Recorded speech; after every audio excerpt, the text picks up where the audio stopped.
Foiling, like above the water, used to be the weird black magic corner of sailing, the place where Olympic athletes, America's Cup teams, and carbon fiber lunatics went to turn perfectly good boats into flying knives. But now this thing exists, a foiling dinghy that claims ordinary sailors can buy it, launch it at their local boat ramp, sail it, and actually get out on the water without needing a chase boat, a personal trainer, and a small aerospace department. So, what is this thing? Is it a real doorway into the future of sailing, or just a very expensive way to fall over going faster?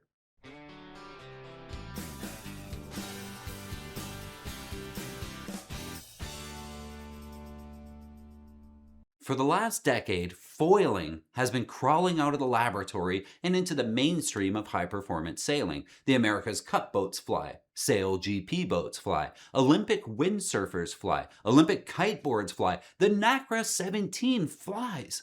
If you watch enough modern racing, you start to feel like the water has become optional. The hull is no longer the hero. The goal is to get the hull out of the water, reduce drag, and let the boat run on underwater wings instead of dragging itself through the sea like a normal, sensible object.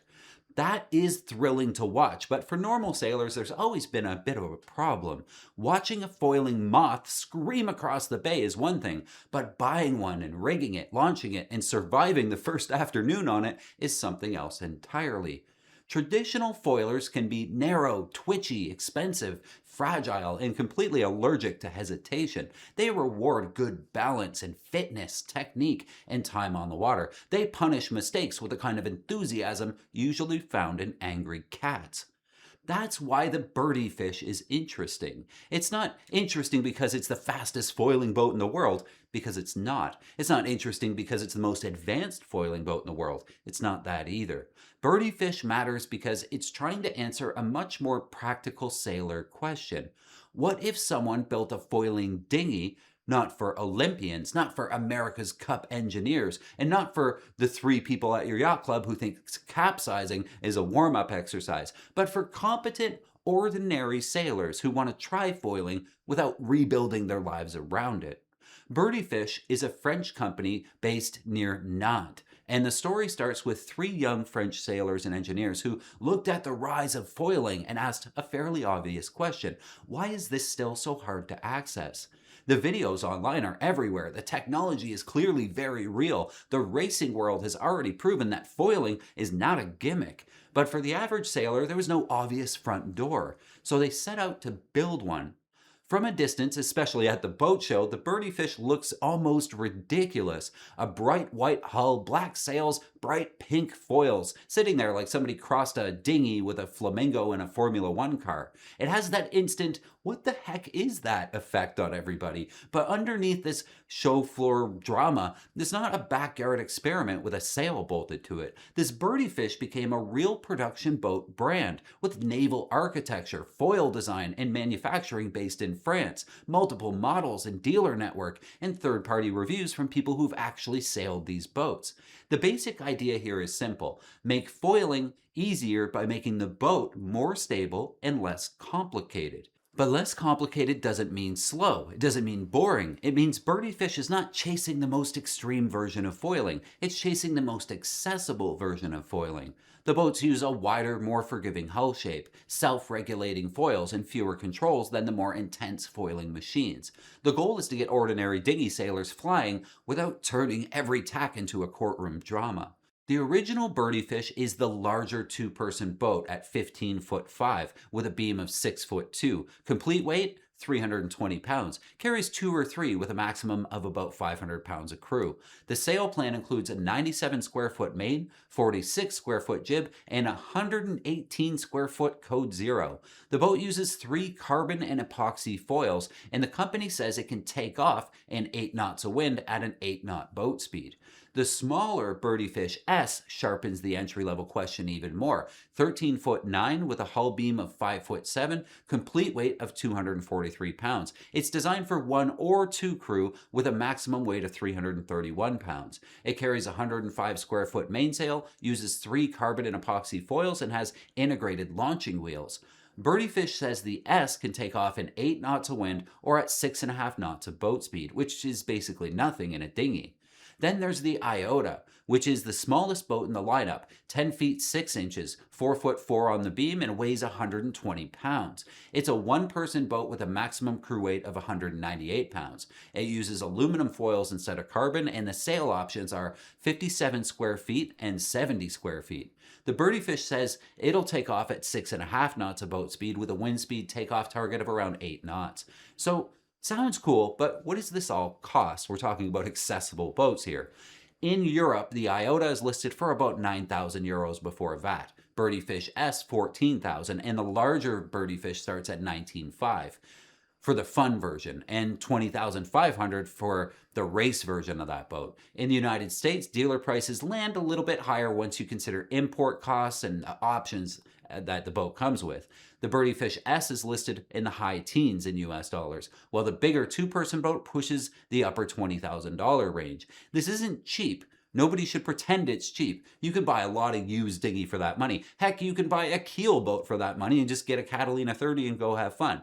But depending on your tolerance for mildew and electrical mysteries, you can buy a whole cruising boat. But within the world of foiling, this is the strange part. BirdyFish is expensive compared to normal dinghies, but not outrageous compared to other foilers. In normal sailing, this is pricey. In foiling, this is the door handle. The more important question is whether the boat actually works once you spend the 20 grand on it. Because it's easy to build something that looks amazing at a boat show. It's much harder to build something that lets a normal sailor get up on foils without turning the afternoon into a rescue operation. And the reviews are pretty encouraging. Testers who have sailed the BirdyFish boats generally come back with the same conclusion. These are real foilers and they're easier than anybody expected. This doesn't mean automatic though. You're still on a foiling boat. Your weight matters. Your steering really matters. Apparent wind matters. Bad habits still get noticed. But the whole design philosophy is to make those first flights less violent and less exclusive. Reviewers have described these boats as stable before takeoff, forgiving when they come back down, and much less punishing than a Moth or other high-strung foiler. That's the important distinction. The hard part of the foiling is not just the speed, it's surviving the learning curve long enough to enjoy that speed. The foils are the trick here. On the larger BirdyFish, the boat uses J-style foils and a T-foil rudder, with a system designed to be more self-regulating and less control-heavy. In plain English, the boat's doing a lot of the stability for you. You're not constantly operating a miniature flight department while also trying to remember where your feet are. You sail the boat, you trim the boat, steer carefully, move your weight around, and let the foil geometry help.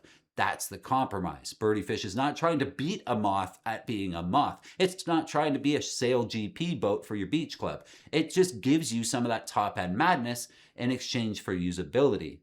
That's the compromise. BirdyFish is not trying to beat a Moth at being a Moth. It's not trying to be a SailGP boat for your beach club. It gives away a little bit of that top-end madness in exchange for usability.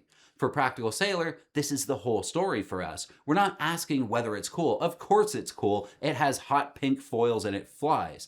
The question is whether coolness comes with enough practicality to actually make sense. And there are practical limits. First, launching it matters a lot. These foils are not decorative. They're long, expensive appendages that need depth, space, and care. If your sailing area has a clean beach, a protected launch, and enough depth to lower the foils without hitting rocks, BirdyFish starts to make sense. But if you're like me and your local launch is shallow or weedy or rocky or crowded or full of old dock hardware lurking under the surface like rusty crocodiles, this gets much less appealing.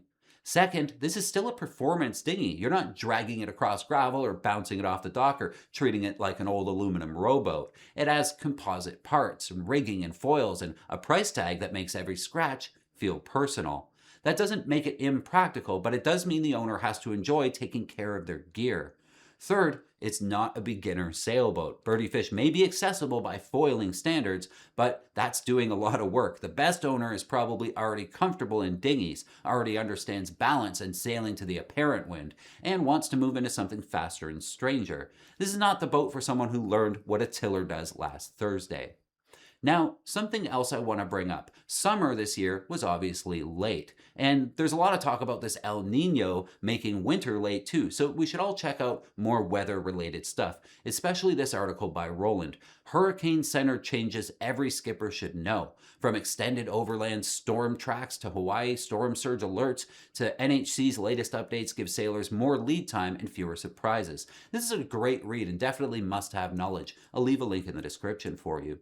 While you're here, don't forget to give this video a thumbs up. It really helps us out, but also it lets YouTube know that you like sailboat videos, so he'll show you more of them. How cool is that? And hit subscribe so I can see you again next time.